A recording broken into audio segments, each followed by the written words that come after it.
¿Cómo están todos? Muy buenas noches. Puntualmente a las 22 horas con 10 minutos comenzamos un nuevo capítulo de televisión abierta por las pantallas de ITV. Como cada miércoles, la invitación es a conversar acerca de un tema de interés para todos nosotros. Hoy queremos hablar de un tema que es de interés, pero que además es preocupante, es doloroso. Queremos saber por qué hay tantos casos de abuso sexual en la región de Magallanes. Hemos visto en los medios de comunicación y frecuentemente noticias relacionadas con distintos tipos de delitos relacionados con este ámbito. Y para hablar de eso hemos invitado a un especialista. Estamos en el estudio y le damos la bienvenida al subprefecto Gaspar Montero, quien es jefe de la Brigada Investigadora de Delitos Sexuales de la Policía de Investigaciones. ¿Cómo está, Gaspar? Buenas noches y gracias por acompañarnos. Buenas noches, gracias a ustedes por la invitación. La consulta con la que partimos este programa es ¿por qué hay tantos abusos sexuales en la región? Lo primero, a lo mejor que despejar es ¿hay tantos abusos sexuales en la región? Mira, es una buena pregunta, pero que tiene distintas respuestas. Sí, porque la normalidad sería que estos hechos no ocurrieran. Y no tanto, porque dentro de una población como la que tiene la región de Magallanes, ni por muy austral que sea esta región y por muy tranquila que la describe la gente, ocurren delitos. Por lo tanto, no es ajena a este fenómeno delictual. Siempre van a ocurrir delitos de este carácter. Ahora, según las cifras que se han señalado, como las que indicó el fiscal regional hace algunos días atrás respecto a un aumento de un 32% en esta materia, sí es efectivo. Por lo tanto, lo que hay es un mayor ingreso de causas al sistema de este tipo de delitos.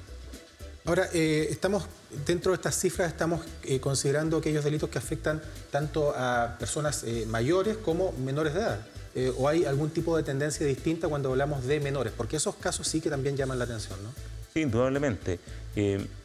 Tenemos que hablar de un global de delitos sexuales que incluyen una serie de delitos como la violación, el abuso sexual, el estupro, la producción o almacenamiento de pornografía infantil, la explotación sexual comercial de niños, niñas y adolescentes.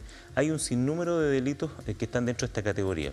Pero si hacemos una diferenciación respecto de menores, sí, indudablemente hay delitos que indudablemente impactan más, que son aquellos que afectan a los más chiquititos, ¿cierto?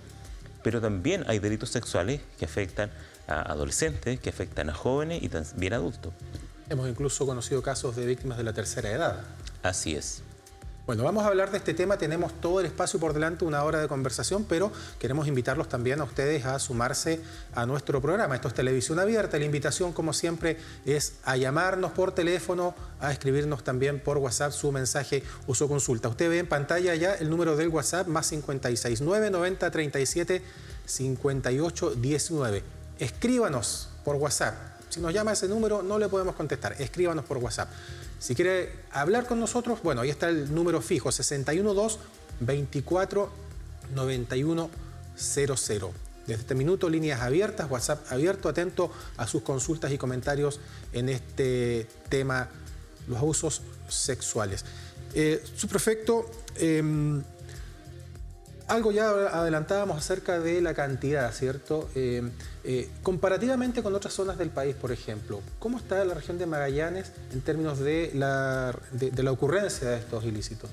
Bueno, es bastante complejo hacer una comparación con otras regiones porque influyen distintos factores. Las características demográficas, sociales, económicas de cada región son diferentes. Y una muy básica, la cantidad de personas que viven en una región. Por lo tanto, no nos vamos a comparar con una región tan grande como Valparaíso o la región del Biobío, ¿cierto?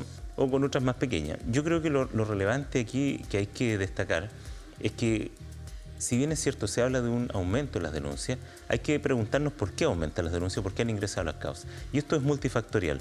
Y una de las causas probables es porque un montón de personas, un montón de organismos están trabajando unidos y coordinados para promover e incentivar la denuncia. Es decir, que aquellas personas que tengan conocimiento de que algún niño, niña, adolescente, o un joven o un adulto ha sido víctima de algún delito de este tipo, lo denuncie. Que no se guarde en silencio. Y eso ha tenido su efecto. Pero también porque la gente está confiando más en el sistema de justicia penal, porque está viendo que cuando denuncia hay resultados, que el sistema de justicia penal responde a los requerimientos de la gente y que los imputados se logran detener y tienen su sanción penal posteriormente. Podemos pensar que siempre ha habido entonces algún índice oculto de delitos de carácter sexual, pero que ahora son más visibles justamente por lo que menciona. Sí, indudablemente. Todo delito tiene una cifra negra, una cantidad, un porcentaje de delitos que no se denuncia, y los delitos sexuales no son ajenos a ello. Sin embargo, la promoción, la difusión que se hace, el incentivo a que la gente denuncie cuando detecte cualquier anomalía, si es en un niño pequeño, un cambio de conducta, una baja en las notas, un retroceso en su conducta o en su desarrollo que pueda llamarle la atención a los padres o a los educadores, es indudable que es bueno consultar y eventualmente hacer la denuncia si es un hecho grave. Y eso ha significado probablemente que la gente esté más dispuesta a denunciar, porque se ha dado cuenta que no es algo extraño. Ahora la gente está más dispuesta, está más acostumbrada a denunciar y a hacer valer sus derechos. Tenemos una sociedad indudablemente más empoderada y eso también ha ayudado a que estos delitos se visibilicen y que se lleven al sistema de justicia. Importante entonces estar informados y saber cuáles son esas condiciones que pueden darnos pistas de algún tipo de delito. Tenemos una consulta que nos hacen a través de WhatsApp. Dice, hay rasgos físicos, no sé si la podemos ver también en pantalla, científicamente comprobados que sean comunes a abusadores sexuales o pedófilos y que podamos poner atención. Lo que nos preguntan en el fondo es, ¿qué está la renta frente a eventuales perpetradores de estos delitos? Claro. Bueno, rasgos físicos no, indudablemente. Sí pueden haber situaciones conductuales, pero yo creo que no es bueno hacer una perfilación de imputados porque son tan variados. Y habría que definir para qué tipo de delito. Si estamos hablando de probables agresores sexuales de niños, de abusadores sexuales, o de un violador, o de aquel que trabaja para producir material pornográfico infantil, o el explotador sexual comercial de niños, niñas y adolescentes. Entonces, son todos perfiles diferentes. Yo creo que lo que hay que poner mucha atención es a dos cosas. Uno, a la sintomatología, los cambios de conducta, sobre todo en los más chicos. En los no tan pequeños, en los adolescentes y en los jóvenes, el apoyo, generar un ambiente seguro y propender a que el joven o el adolescente, cuando cuente algo, le digamos, te creo y te apoyamos. No se le denigre, no se minimice la situación, ni se normalice, sino que se le crea, se le permita contar su experiencia en un entorno seguro, de privacidad absolutamente, y por supuesto acudir a los organismos especializados. Esa es la idea. Justamente, ¿cuál es el camino cuando hay algún tipo de sospecha o de denuncia o se conoce efectivamente algún tipo de hecho de este tipo para llegar a la ayuda de los organismos especializados, en este caso de la Policía de Investigaciones, por ejemplo? Bueno, como todo delito puede ser denunciado a través de ambas policías, Carabineros, la Policía de Investigaciones de Chile, o directamente en la Fiscalía. Si alguna persona tiene sospecha de que hay alguna conducta en un niño o niña que no es habitual y piensa por algún otro indicio o porque ha recibido alguna información o porque derechamente el niño ha develado alguna situación que le parece grave o inadecuada, puede acercarse a nuestra unidad especializada a plantear su situación, se evalúa y se cursa la denuncia correspondiente para iniciar una investigación. ¿Pero qué tan fácil o qué tan frecuente es que los propios niños sean acusadores en este caso? Bueno, va a depender mucho del entorno. Cuando tenemos padres cercanos, y comunicativos con sus hijos y que están pendientes de todo lo que ocurre y los conocen muy bien, porque uno como padre conoce a sus hijos y logra observar que hay un cambio conductual importante. Es decir, por ejemplo, si un niño pequeño que tiene una muy buena conducta en el colegio y generalmente le va muy bien, que no tiene problema en sus relaciones con sus padres, de un día para otro el niño le empieza a ir mal en las notas, no quiere ir al colegio o derechamente llora sin razón aparente, sería importante ir un poco más allá y tratar de saber qué pasa porque no es normal. Ahí tienes un dato. Y en los adolescentes, que ya es por sí una etapa difícil en la vida de los chicos, ellos tienden generalmente a ensimismarse, los adolescentes generalmente están más tiempo solos en sus habitaciones, se relacionan más con sus amigos, quizás hay menos comunicación con los padres y en esa edad hay que estar mucho más pendientes porque ellos tienen menos comunicación con los padres, están siendo menos dependientes de ellos, por lo tanto es muy relevante que los papás los acompañen en todo el proceso de su desarrollo cognitivo y de sus experiencias sexuales. ¿Siempre va a haber señales entonces en caso de las víctimas? Yo diría que siempre van a haber señales, que las podamos percibir o no va a depender de su entorno.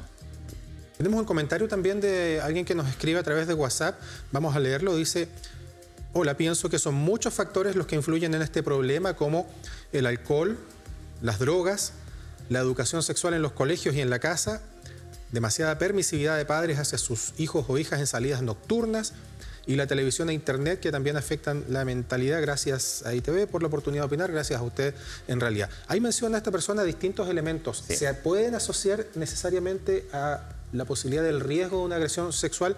Alcohol, drogas, por ejemplo, demasiada permisividad en las salidas nocturnas. Ahí hay varios factores que nombran, que tiene mucha razón la persona, pero que están asociados a distintos tipos de delitos. Por ejemplo,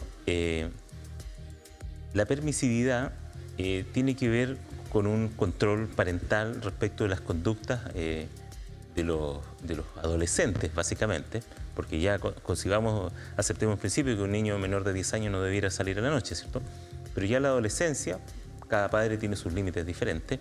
Indudablemente que salir en la noche supone un riesgo per se, y cada padre tomará las medidas y los resguardos para acompañar ese proceso, para que el chico, cuando tenga 14, 15, 16 años, empiece a salir, lo haga de la manera más segura posible.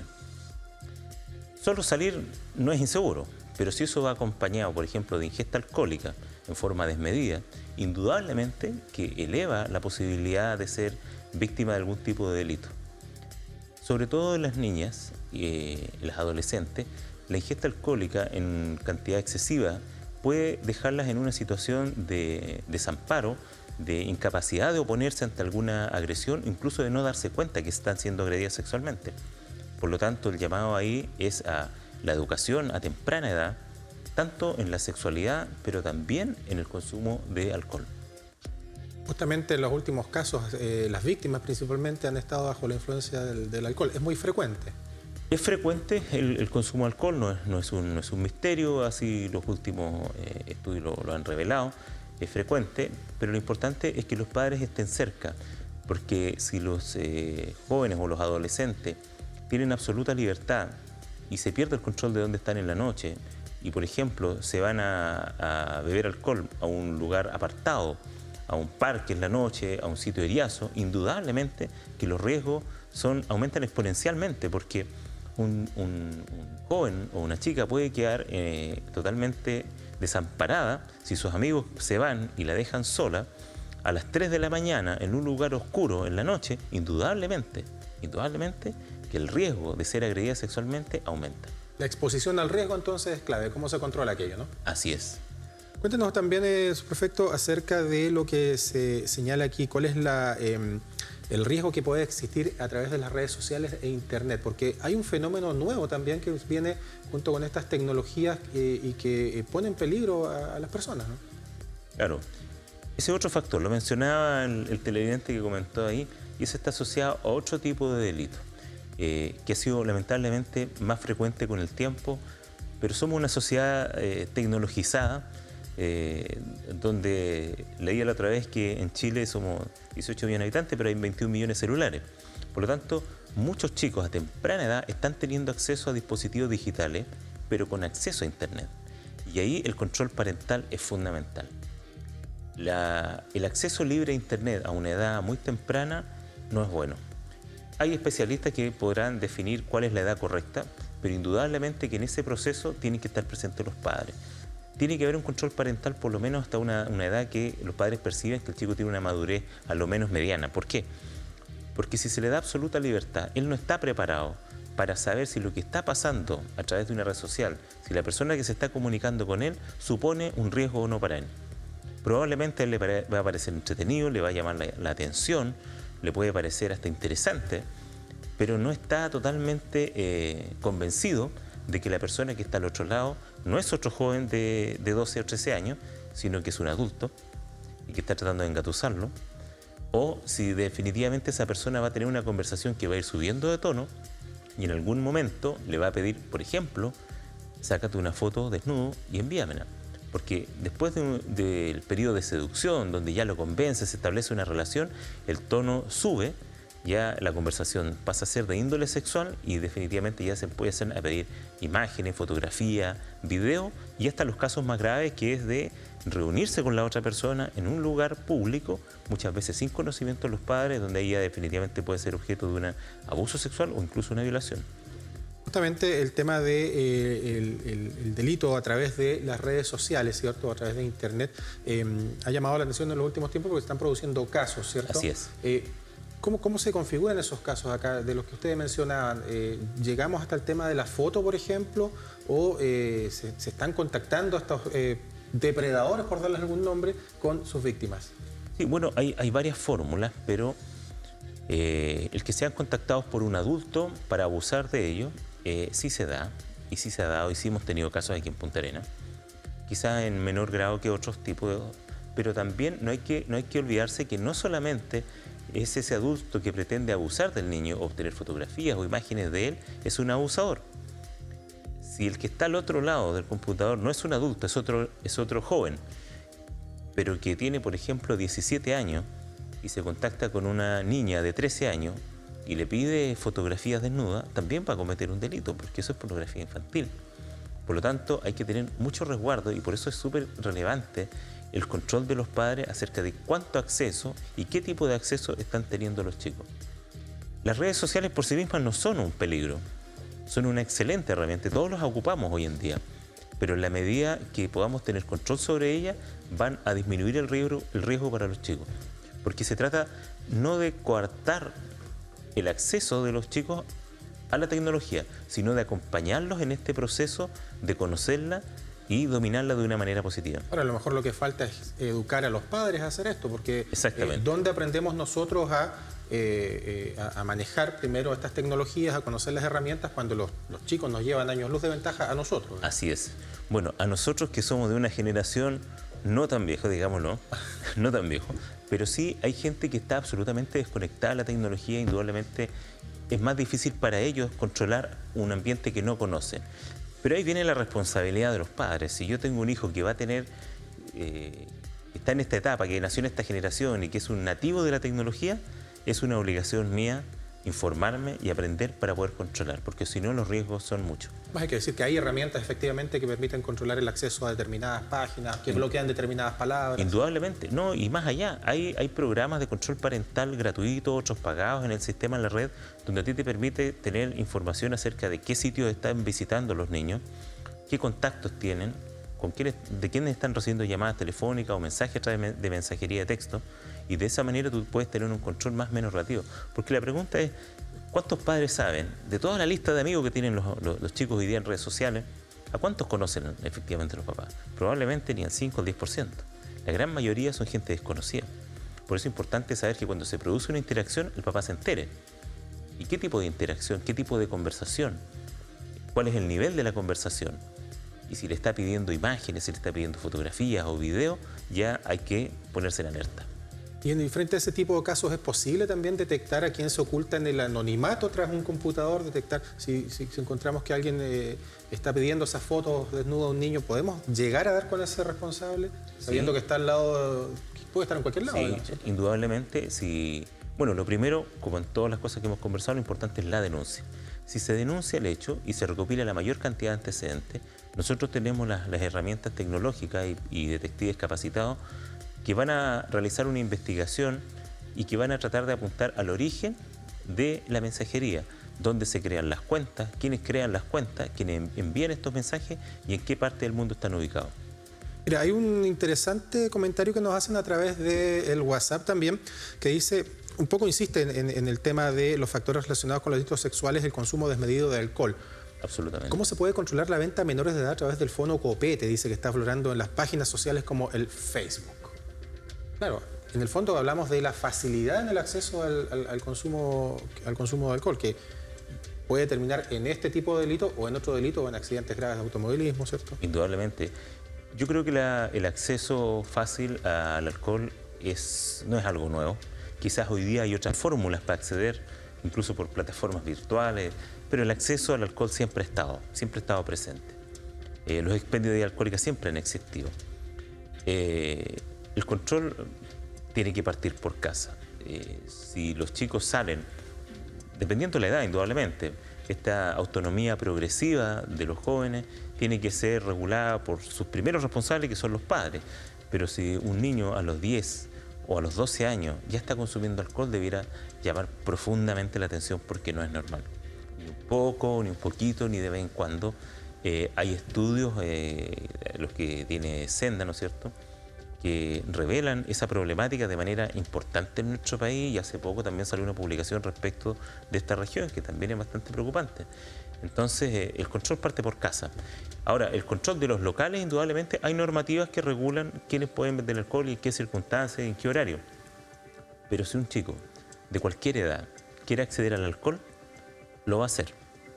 Independiente que estén cerrados los locales o no, lo hará a través de un amigo, tendrán un amigo mayor que va a ir a comprar, o un adulto, un conocido, alguien del grupo con quien se junta, ojo, las personas que rodean al niño, las amistades, y el alcohol se puede conseguir. Pero es difícilmente, un papá no se va a dar cuenta de que un niño llega a la casa bajo los efectos del alcohol. Y la primera vez que eso ocurra, debiera despertar la alerta de él inmediatamente.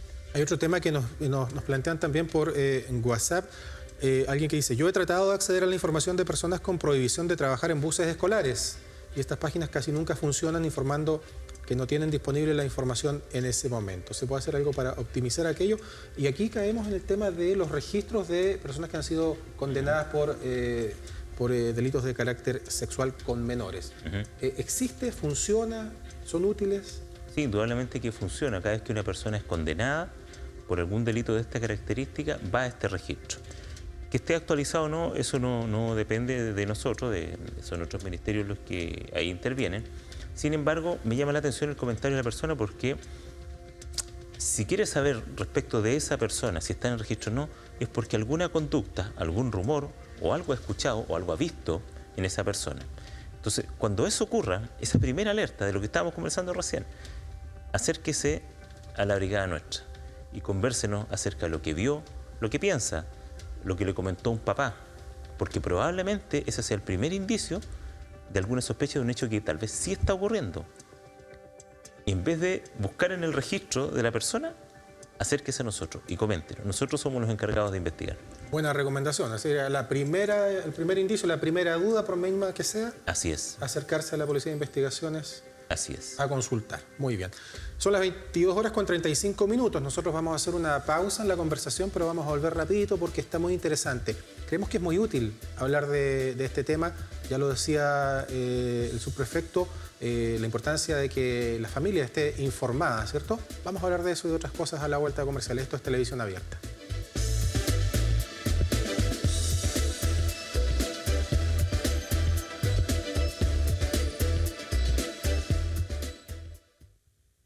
TAPSA, líder en conectividad. Hemos potenciado nuestro servicio de conectividad marítima hacia Puerto Williams, incorporando tecnología y nuevas prestaciones en el moderno ferry Yagán.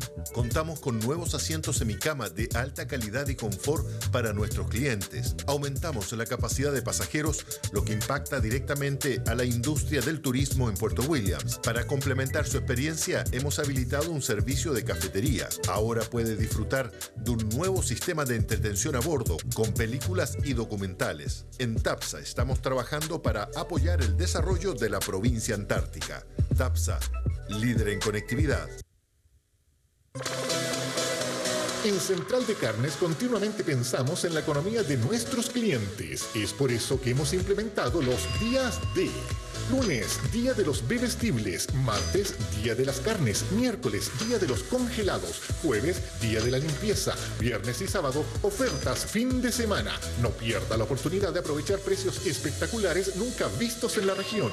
Le esperamos en Supermercado Central de Carnes, Zona Franca.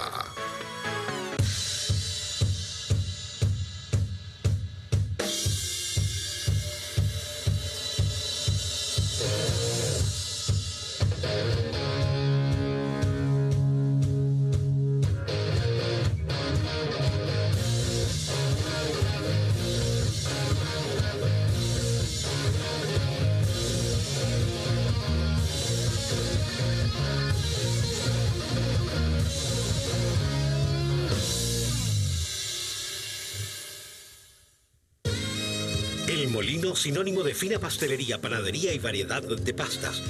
Todos los días, de 7 a 21 horas, las puertas del Molino se abren para recibir a nuestros clientes. Gran variedad de panes blancos e integral, galletas, facturas, tortas y pasteles. Deliciosa pasta fresca, como solo el Molino sabe hacer. En comidas preparadas, exquisitos platos para llevar y degustar en su hogar. Porque su familia se merece lo mejor, regalonéelos con los sabores del Molino, panadería y pastelería. Centeno 0258.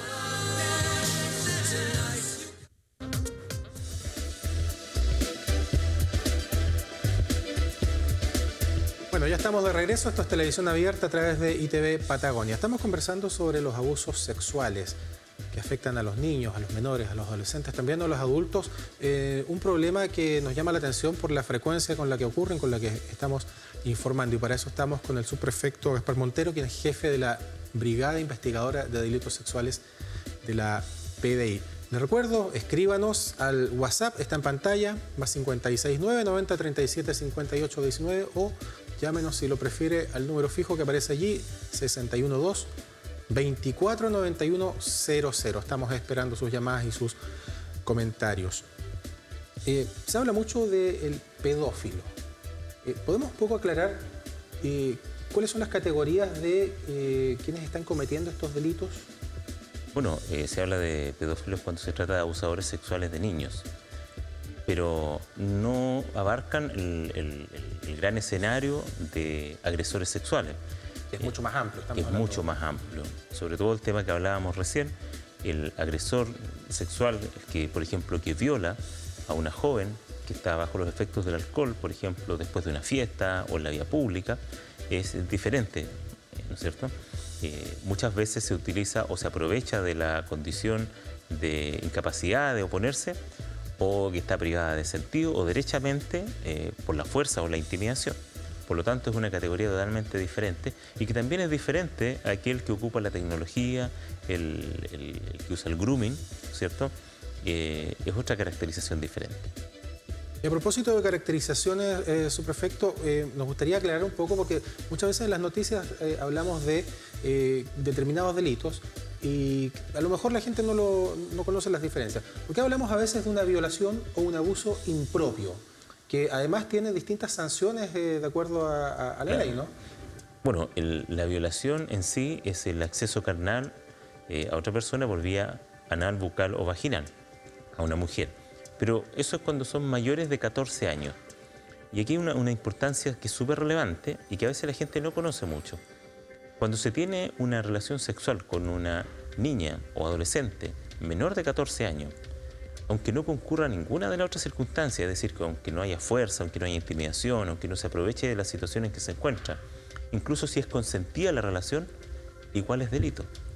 Y a eso se le llama violación impropia. Es una violación que es formal, es por el solo hecho de tener la niña menor de 14 años, porque se entiende que una niña de esa edad no está todavía en unas condiciones de madurez y desarrollo emocional como para tomar una decisión de iniciar su vida sexual. ¿Solo en caso de que sea una niña la víctima? Si es un varón, ocurre lo mismo. Exacto.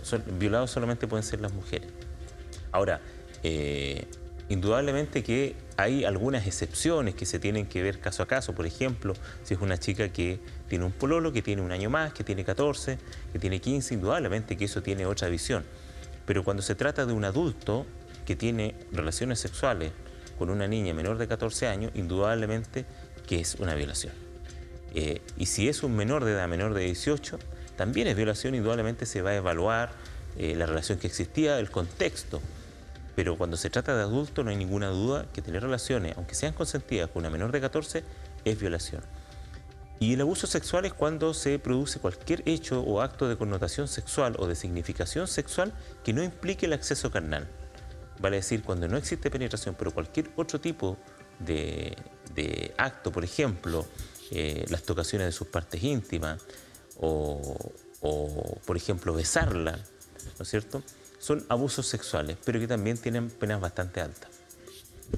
Existiendo sí diferencias entre ambos tipos desde el punto de vista de la pena, ¿cierto? Sí, siempre la ley se preocupa de hacer diferencia entre niños mayores de 14 y menores de 14 años, por razones obvias. El desarrollo y la madurez es diferente.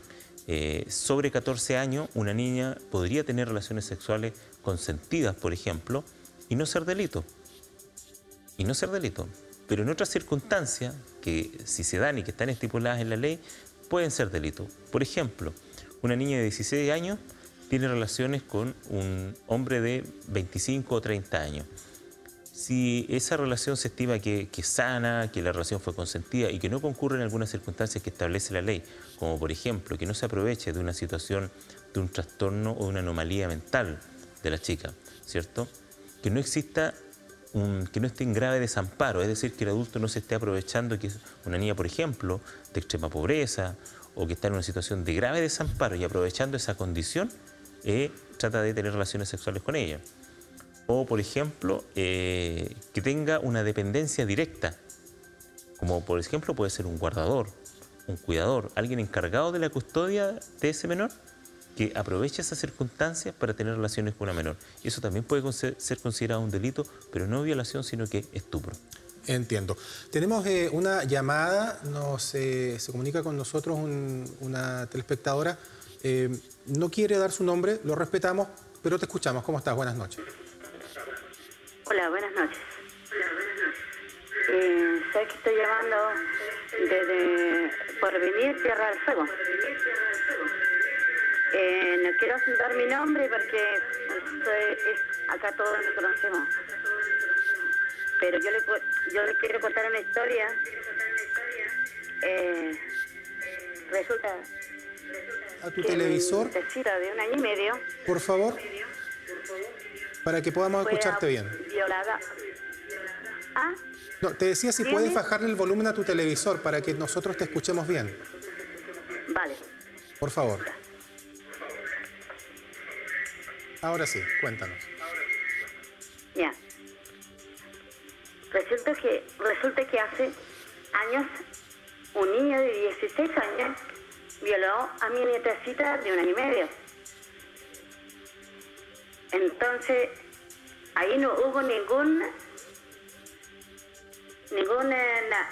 causa, yo hablé con el fiscal Rosmini y él me dijo que, porque eso me estaba causando lo que dice el fiscal, que un niño de 14 años puede ser, no sé, pero este ya tenía 16. Obviamente que tenía que haber sido imputado. ¿Qué pasó ahí? No tengo ni idea. ¿De la niña?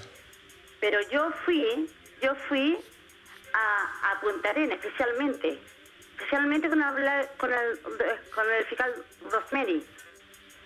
Y él me dijo que cuando pasaron los hechos, el niño tenía menor de edad. Y yo le dije, pero si es menor de edad, entonces ¿cómo hizo cosa de grande? Perdón, ¿qué edad tenían las personas involucradas cuando ocurrió esto? Mi nietecita, Sí, 1 añito y medio. 1 año y medio. Ya. Vamos a consultarle su opinión al subprefecto. Te agradezco. Yo lo único que quiero saber, Sí. que si puedo yo, en este momento, porque eso yo me lo imagino que usted, no sé, como papá o su esposa, si tienen hijos, obviamente que yo estoy con una gigante depresión porque no he podido salir de eso. Nadie me ayudó, y yo llevo solamente esta carga yo sola.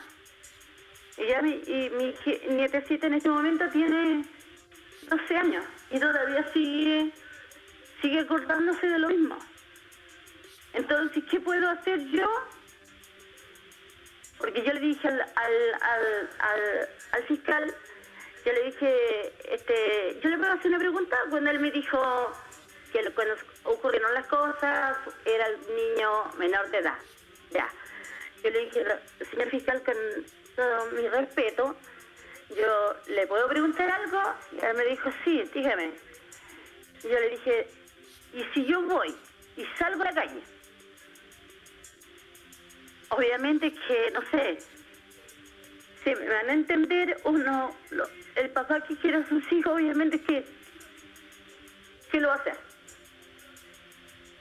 Y dijo, ¿qué quiere hacer, señora?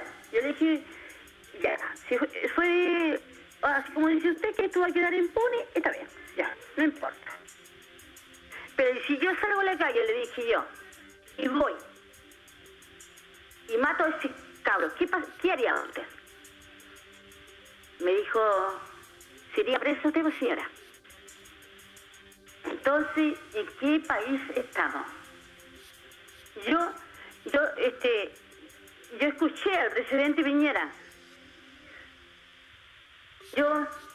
Ese tiempo habló la Carolina Goich con sus diputados en un debate sobre el cuidado de los niños, el delito sexual de los niños, las tocaciones de los niños.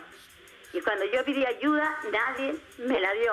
Solamente me quedé con ese dolor. Perfecto. ¿Qué puedo hacer? Agradecemos tu llamada y vamos a consultarle al subprefecto acerca de esa situación.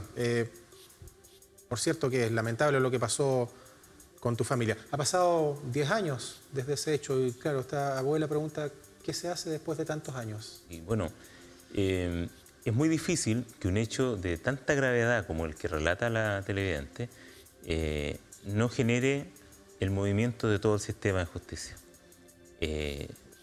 Si no me equivoco, dijo que la menor tenía 1 año y medio cuando habría sido violada. Sí. Bueno, indudablemente que ese es un delito grave y tiene penas altas. Si el hecho fue denunciado y fue conocido por la policía y posteriormente por la fiscalía, le puedo asegurar que el hecho se investigó. Se investigó y habría que ver el caso específico, primero si se logró determinar que era ese joven el autor, si es que habían pruebas suficientes para determinar que ese joven era el autor. Y si así era, después habría que ver qué edad tenía a la época de comisión del delito, porque la ley tiene un tratamiento especial para los adolescentes, que es la ley de responsabilidad penal para los adolescentes, que no es la misma que para los adultos. Por lo tanto, las penas bajan y se aplican de otra manera, existe el sistema cerrado, semicerrado, tiene un tratamiento diferente. Por lo tanto, eso también puede influir en que el autor vaya o no a la cárcel. De hecho, si fuera alguien menor de 14, es inimputable ante el sistema de justicia penal. Es decir, no tiene sanción.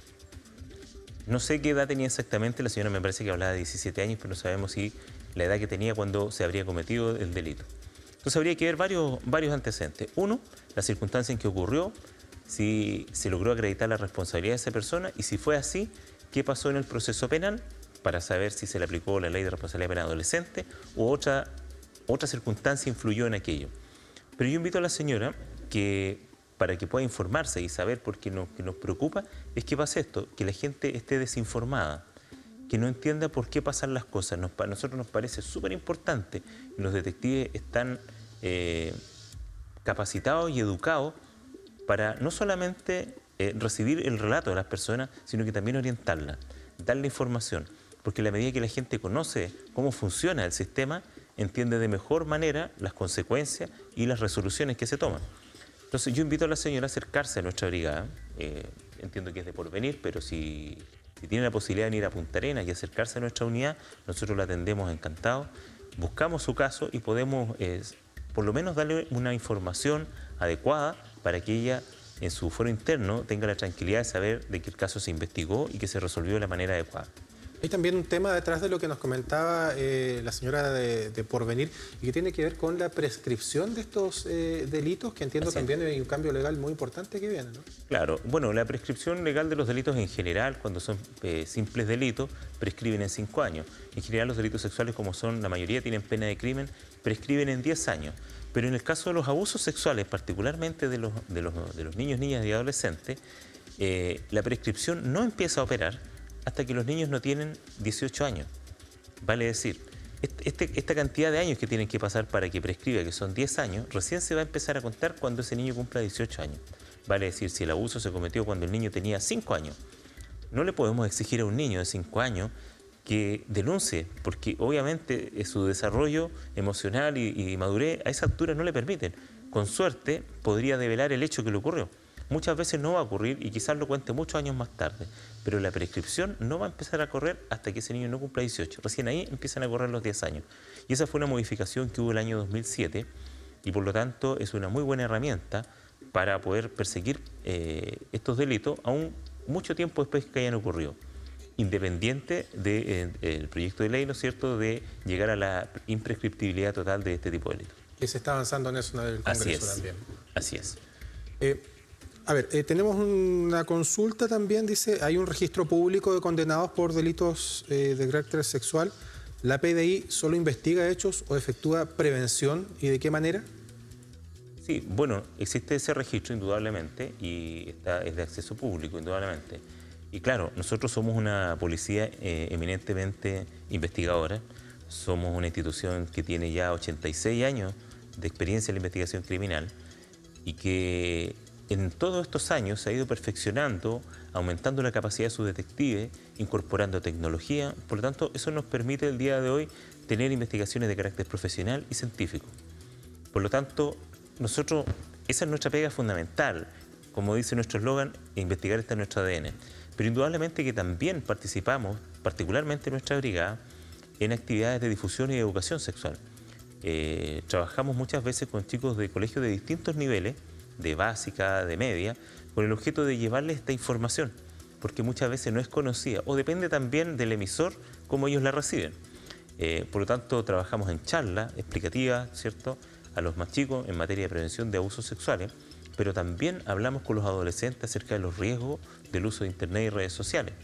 Y por cierto, también damos consejos a adultos respecto a cómo evitar exponerse a riesgo de manera imprudente. Muy bien. Hablábamos de la prevención, ¿cierto?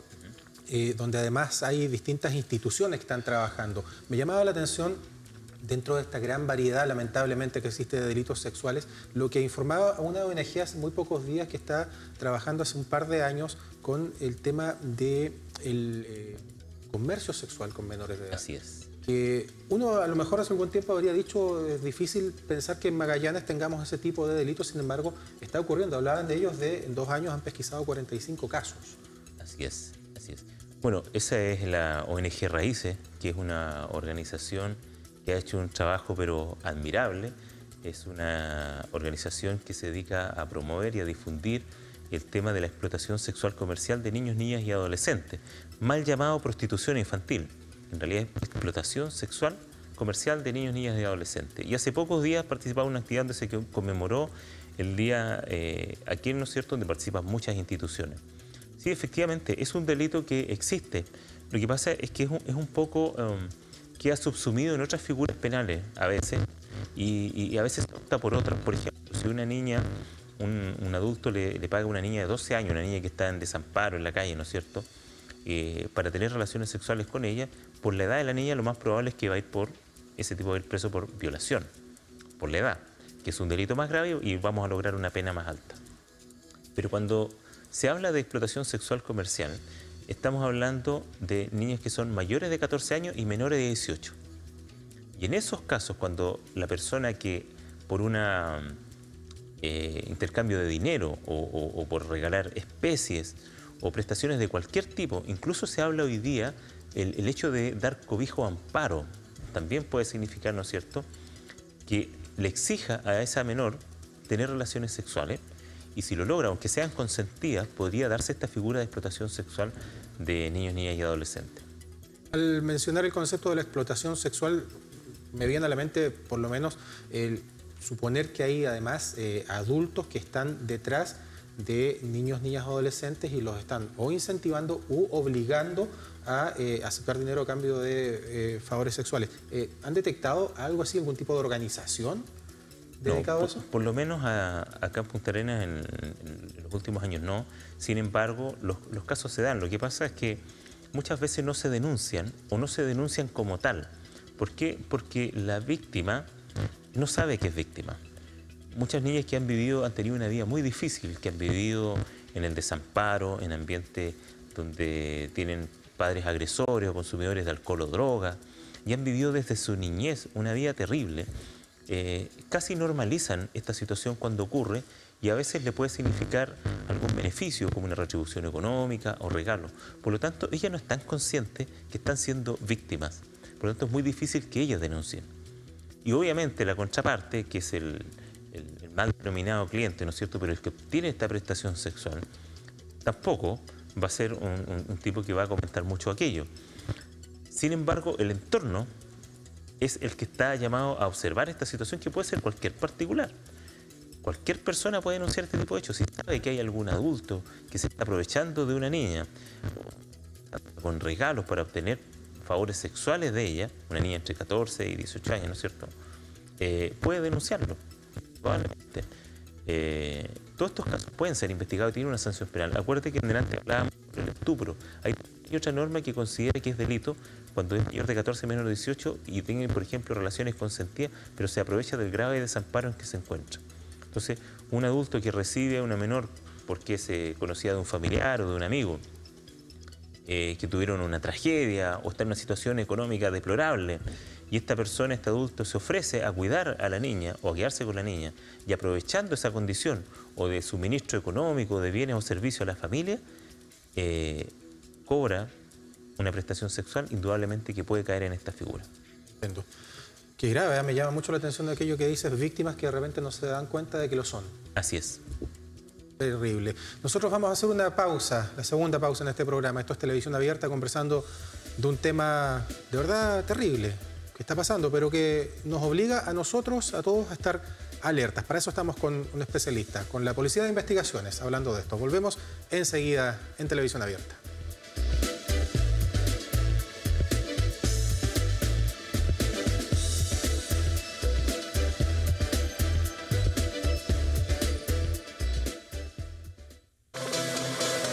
En Central de Carnes continuamente pensamos en la economía de nuestros clientes. Es por eso que hemos implementado los días D. Lunes, día de los bebestibles. Martes, día de las carnes. Miércoles, día de los congelados. Jueves, día de la limpieza. Viernes y sábado, ofertas fin de semana. No pierda la oportunidad de aprovechar precios espectaculares nunca vistos en la región. Le esperamos en Supermercado Central de Carnes, Zona Franca. TAPSA, líder en conectividad. Hemos potenciado nuestro servicio de conectividad marítima hacia Puerto Williams, incorporando tecnología y nuevas prestaciones en el moderno ferry Yagán. Contamos con nuevos asientos semicama de alta calidad y confort para nuestros clientes. Aumentamos la capacidad de pasajeros, lo que impacta directamente a la industria del turismo en Puerto Williams. Para complementar su experiencia, hemos habilitado un servicio de cafeterías. Ahora puede disfrutar de un nuevo sistema de entretención a bordo, con películas y documentales. En TAPSA estamos trabajando para apoyar el desarrollo de la provincia antártica. TAPSA, líder en conectividad.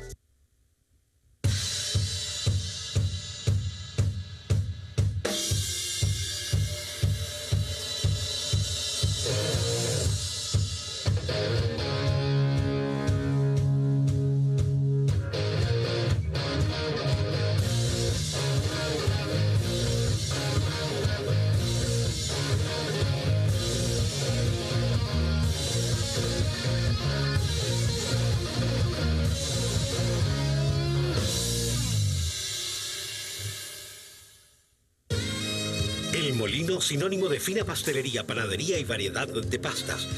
Todos los días, de 7 a 21 horas, las puertas del Molino se abren para recibir a nuestros clientes. Gran variedad de panes blancos e integral, galletas, facturas, tortas y pasteles. Deliciosa pasta fresca, como solo el Molino sabe hacer.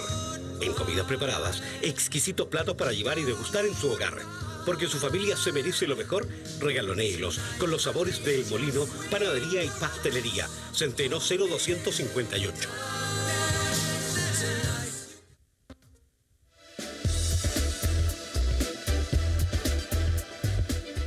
Ya estamos de regreso en Televisión Abierta conversando con el subprefecto Gaspar Montero de la Policía de Investigaciones, jefe de la Brigada Investigadora de Delitos Sexuales. Algo comentábamos en los comerciales, ¿cierto? Para ir cerrando algunos temas porque el tiempo se nos va.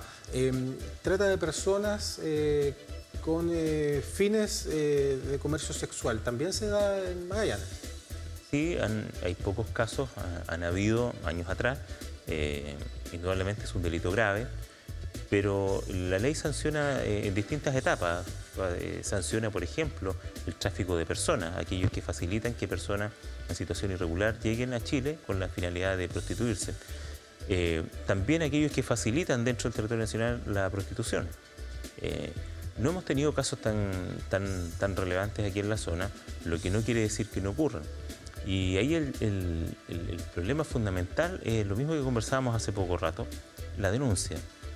Las personas que tengan conocimiento de que esto está ocurriendo podrían denunciar, pero fíjate el entorno en que se da. Nadie de ese entorno le conviene denunciar. salvo la persona afectada cuando ya llega a un nivel, ¿no es cierto?, de que se ve desamparada o en una situación muy apremiante, recién ahí denuncian. Una de las dificultades de ustedes para investigar. Entonces. Exactamente. Y si fueran menores de edad, indudablemente el caso es más grave. Y ahí hay que hacer un trabajo más importante en cuanto a la acogida de la menor, porque probablemente esté pasando por una situación muy crítica, sobre todo si son de otra ciudad o de otros países. El acoger a ese menor tiene que ser de una manera muy cuidada. Bueno, en eso va a cooperar mucho el tema de la ley de entrevista videograbada que se viene para la región en los próximos meses. Hablemos justamente de eso porque hablamos de una ley que establece un nuevo mecanismo de entrevista a quienes son víctimas menores de edad para protegerlo. Porque aquí lo central es proteger a la víctima, más aún cuando es menor de edad, ¿cierto? ¿Cómo se va a implementar esa ley? ¿De qué se trata? Bueno, esa ley se publicó en enero del 2018, pero entra en vigencia de manera gradual en el país. Y una de las regiones piloto que parte este año es nuestra región de Magallanes y la Antártica chilena. El 3 de octubre entra en vigencia esta ley y considera, yo diría a título personal, un cambio total en el paradigma de cómo se va a abordar a los niños, niñas y adolescentes víctimas no solo de delitos sexuales, también incluye un catálogo de 16 delitos violentos, como la sustracción de menores, como el homicidio, como el secuestro calificado. Hay otros delitos, principalmente los delitos sexuales, pero también hay otros. En general son delitos violentos. ¿En qué consiste? Si pudiéramos resumir, básicamente en el uso de una metodología diferente, donde se va a entrevistar al niño con un tipo de pregunta más abierta que propende a que el relato del menor sea más espontáneo. Y parte con una acogida primero, donde nadie le puede preguntar nada al niño, solo va a ser entrevistado una vez y en una sala especial donde se va a registrar con audio y video su entrevista, lo que es muy relevante porque nos permite captar no solamente lo que el niño dice, sino que lo que expresa a través de su lenguaje corporal, que va a poder ser analizado. Y ese registro va a poder ser analizado por los detectives y por el fiscal del caso, sin necesidad de tener que volver a llamar al niño, a preguntarle y a revivir este episodio traumático. Por lo tanto, con esto lo que se está haciendo es evitar la revictimización de los niños, niñas y adolescentes. ¿Y ustedes se están preparando para hacer ese trabajo que es súper específico, súper especial? ¿Hay algún apoyo con psicólogos? ¿Quiénes van a estar allí con ese niño? Bueno, nosotros tenemos ya 2 detectives que están capacitados como entrevistadores y que están en un proceso de formación continua. Por lo tanto, ellos ya están entrenando y estamos esperando con muchas ansias que entre en vigencia la ley, porque pensamos que es una metodología que va a tener muy buen resultado, porque principalmente propende a la protección del niño. Más allá de cualquier otra cosa o de los intereses que podamos tener en el sistema, ¿cierto? Lo principal es la protección del niño, del respeto a su dignidad, a su privacidad. Como decía un colega mío que es entrevistador, hablamos de la mente del niño como un sitio de suceso, que tiene que tener los mismos resguardos, los mismos cuidados.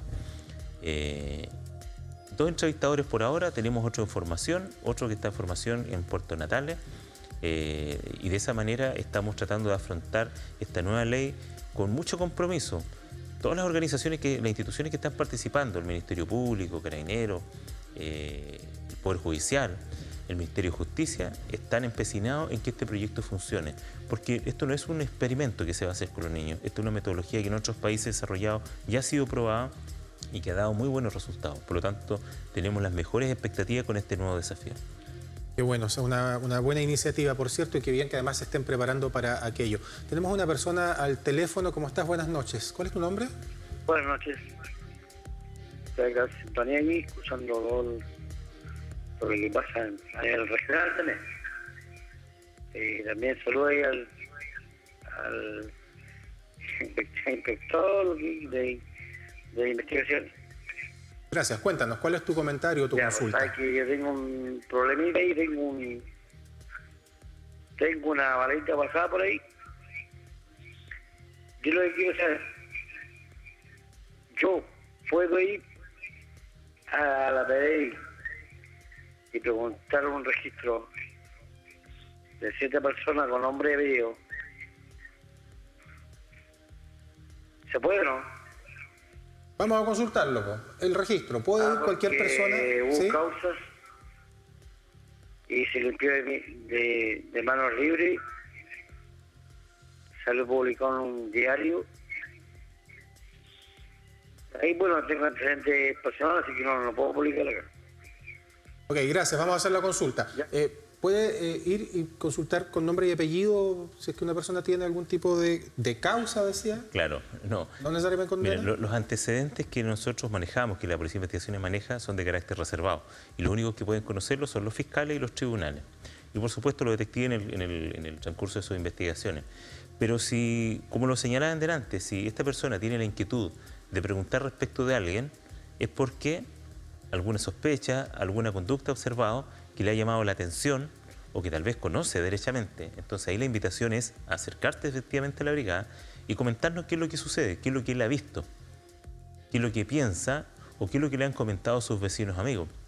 Porque esa inquietud de revisar antecedentes de alguien es por algo, Y no es bueno que se queden con esa inquietud. Acérquense a la PDI y comenten, pregunten. Nosotros lo vamos a atender. Y si hay algún antecedente que para nosotros es relevante, lo vamos a canalizar a la Fiscalía y se va a iniciar una investigación.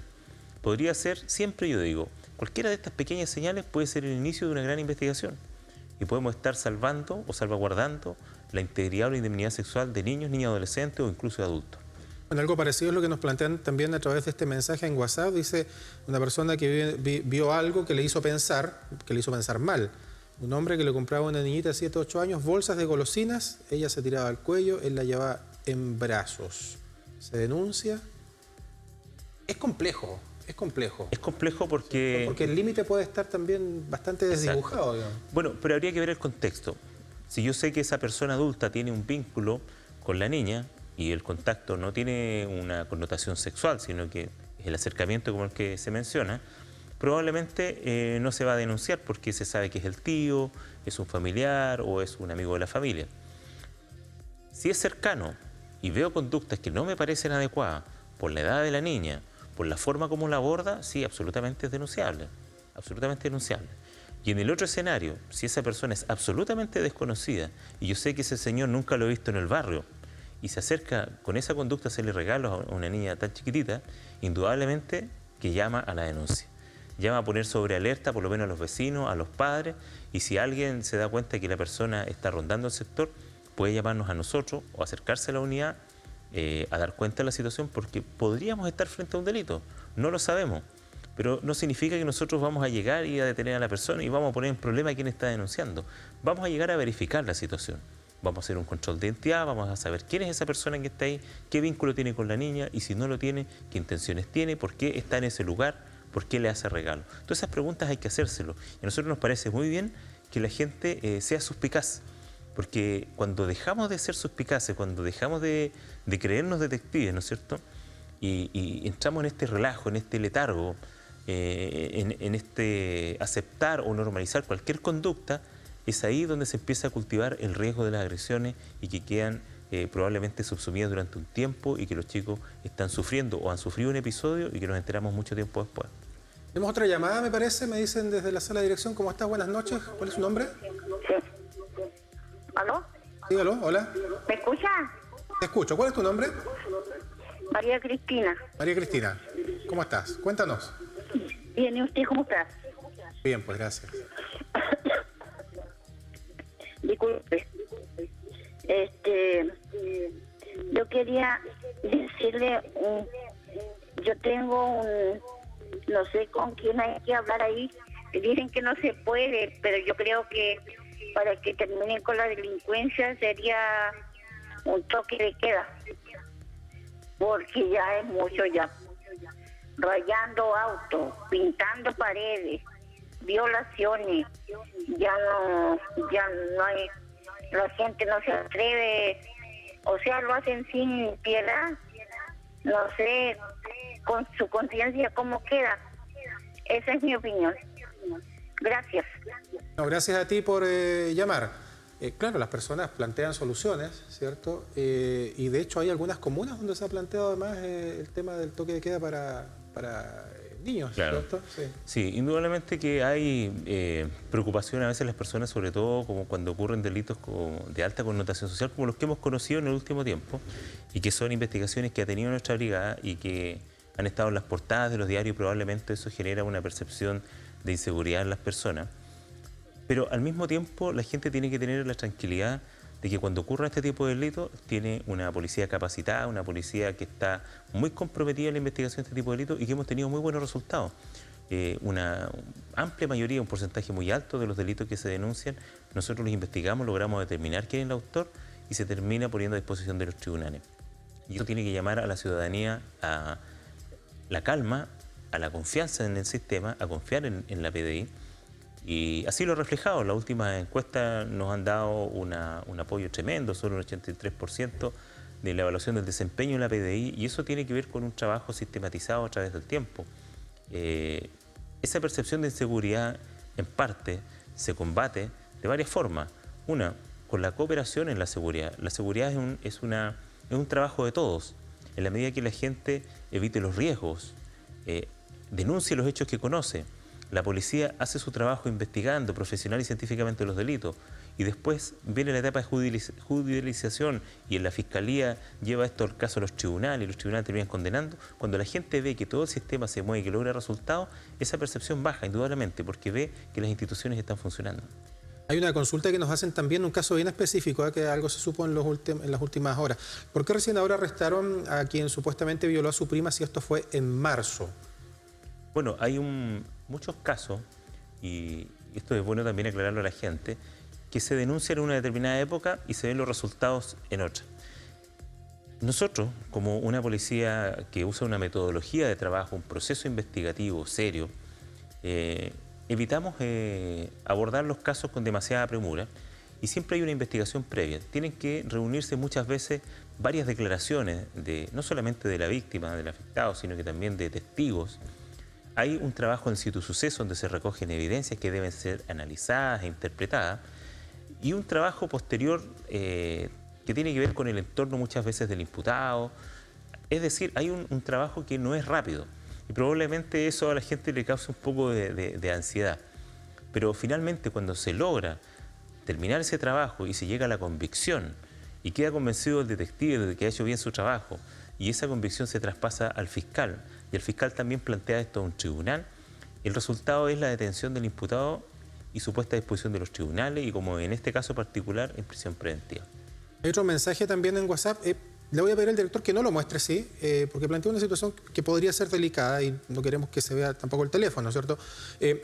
Dice, soy mamá soltera, hijo de 3 años, va al jardín, me llamó enormemente la atención un día en que se me acerca al cuerpo y me dice, mamá, quiero hacer el amor contigo, acercando su cuerpo al mío.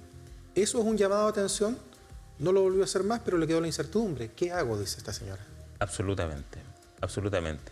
Un niño de 3 años, el vocabulario que debe tener un niño de 3 años, sus experiencias, no de ninguna manera puede ser normal que el niño emplee esos términos. Puede ser repetitivo de otro, pero también puede haber sido porque haya tenido alguna experiencia que la haya vivido u observado, ¿no es cierto?, o se la hayan comentado. Pero ninguno de estos casos es bueno, porque no solamente que el niño sufra una experiencia es negativo, sino que otras personas le estén hablando de estos temas a un niño de 3 años no es correcto. Por lo tanto, el llamado a esa mamá es que se acerque a la brigada, nos plantee su situación, la vamos a evaluar con absoluta privacidad, y si nosotros estimamos que el hecho es relevante o por los antecedentes que ella da cuenta, probablemente se genere una denuncia y hay una investigación. Y no hay que tenerle miedo a la investigación. ¿Por qué? Porque la investigación no es acusar a nadie con el dedo, sino que decir, algo le pasó a mi hijo y yo como madre estoy preocupada y quiero que alguien me ayude. Eso es absolutamente válido y para eso está el sistema de justicia penal. Por lo tanto, ella no tiene que tener temor de denunciar. ¿Por qué? Porque si ese niño efectivamente fue víctima de una agresión, puede estar sufriendo en silencio o las consecuencias pueden ser duraderas en el tiempo. Y podría volver a repetirse porque no sabemos quién puede ser el agresor. No sabemos si algo le pasó al niño, no lo sabemos. Quizás se le puede sugerir una evaluación con un especialista, con un psicólogo, pero nosotros lo que hacemos el llamado generalmente es que se acerquen a la brigada y nos planteen, porque hay muchos detalles probablemente que la mamá no nos puede contar por este medio y que quizás le gustaría conversarlo. La invitación es puertas abiertas, la PDI está a su servicio, la Brigada de Delitos Sexuales de Punta Arenas está a su servicio y la vamos a acoger. Lo sabe, amiga, entonces está la respuesta ahí para su caso. vaya a la PDI, pues vaya y cuente todo lo que pasó. Ahí están los especialistas quienes la pueden ayudar. Un mensaje también nos habla de niños de 4 o 9 años que andan en la calle y los padres, dice, claro, no se preocupan, no están al cuidado de ellos. ¿No debería existir una sanción para los padres también? Absolutamente. Muy, muy acertado el comentario. Hay situaciones que no son delito, que probablemente no tienen una sanción penal, pero sí tienen un reproche por parte del sistema de justicia que también tiene que ver con los juzgados de familia. Si alguien observa que hay un niño que está en grave desamparo o que no está siendo cuidado adecuadamente o que anda muy tarde en la noche o que se está exponiendo a riesgo sin el cuidado de sus padres, quienes no se están preocupando, puede dar cuenta de esta situación porque eso igual se transmite al juzgado de familia. Y esa es la entidad va a llamar, ¿no es cierto?, a una audiencia a los padres para saber qué está pasando con esos niños. Establecer si los cuidados que se les están dando son los adecuados, en qué condiciones viven, cuál es la circunstancia en que esa persona observó, si efectivamente estaba expuesto a un riesgo, qué responsabilidad tienen los padres.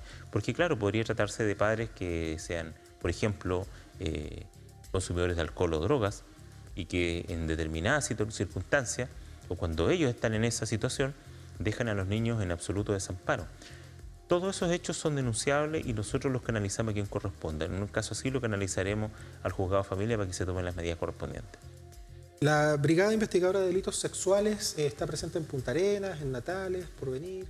Brigada de Delitos Sexuales solamente en Punta Arenas. Nosotros abarcamos prácticamente toda la región y nos desplazamos a cualquier parte del territorio de la región donde hayan hechos que deban ser investigados.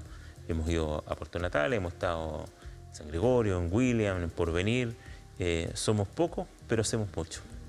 Y es un trabajo que me imagino también conlleva cierta cercanía con el dolor de las víctimas. Claro, indudablemente requiere tener una personalidad y una disposición respecto de este tema para que no te afecte de manera tan relevante, porque trabajamos con problemas profundos que afectan no solamente al niño, niña o a la víctima, sino que a todo su entorno familiar. Por lo tanto, hay que tener una actitud súper positiva con ellos y de acogimiento, porque es lo que más necesitan. Orientarlas indudablemente, pero también hay gente que requiere ser acogida en algún minuto, y no solamente la víctima, insisto en eso, la familia sufre mucho. Lo que decía la televidente delante, si te fijaste cuando llamó, la señora estaba muy acongojada de lo que contaba, de lo que le había pasado a su nieta hace 10 años. Imagínate el daño que le queda a esa señora de algo que ocurrió hace tanto tiempo, ¿cómo va a ser para el entorno cercano de la víctima? Por eso es que se requiere tener detectives especializados en el tema, capacitados y con una capacidad de acoger, entender, comprender y proteger. Qué bueno que así sea, pues, y qué bueno que estén aquí para ayudarnos, ayudar a la comunidad a enfrentar estos temas. Creo que queda súper claro de la conversación, subprefecto, estar súper atentos a las señales, que ya las conocimos, ¿cierto? Y ante cualquier duda, acudir con ustedes. Exactamente, así es. Y por supuesto, lo que se llama en delante, no exponerse al riesgo, evitar los riesgos, evitar las situaciones que pueden aumentar la posibilidad de ser víctima de este tipo de delitos. Muchas gracias. Ha sido la conversación con el subprefecto Gaspar Montero, jefe de la Brigada Investigadora de Delitos Sexuales de la Policía de Investigaciones. Quisimos hablar de los abusos sexuales porque son un problema, son una realidad, son un drama para las víctimas, primero, especialmente si son menores de edad. Y lo decía también el subprefecto, para las familias. Estar atentos, denunciar, no quedarse con las dudas, porque hay que cuidarlos y evitar exponernos también a el riesgo. Esto ha sido un nuevo capítulo de Televisión Abierta. Muchas gracias a ustedes por compartir su tiempo con nosotros, por participar a través de los llamados y del WhatsApp. El próximo miércoles estaremos nuevamente con ustedes. Que tengan muy buenas noches.